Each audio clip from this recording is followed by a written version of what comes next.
Revelation 3. To the church in Sardis. To the angel of the church in Sardis write, These are the words of him who holds the 7 spirits of God and the 7 stars. I know your deeds. You have a reputation of being alive, but you are dead. Wake up, strengthen what remains and is about to die. For I have found your deeds unfinished in the sight of my God.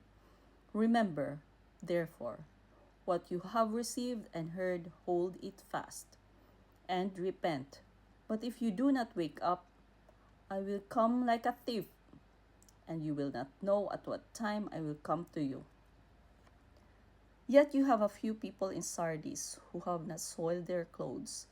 They will walk with me, dressed in white, for they are worthy. The one who is victorious will, like them, be dressed in white.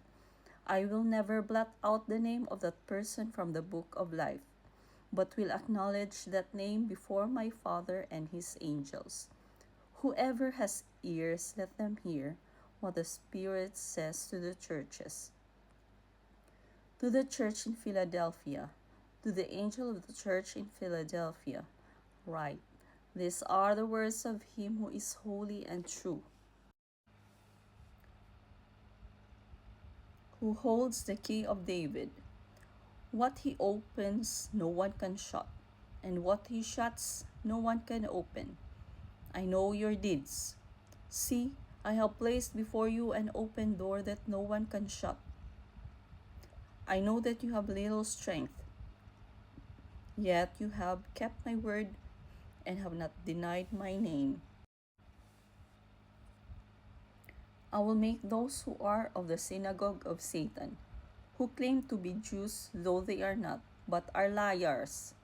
I will make them come and fall down at your feet and acknowledge that I have loved you.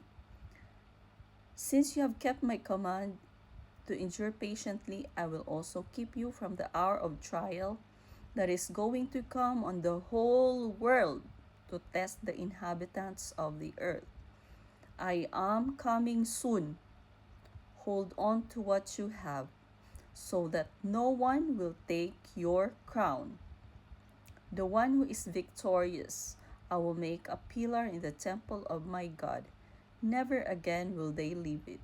I will write on them the name of my God and the name of the city of my God, the new Jerusalem, which is coming down out of heaven from my God.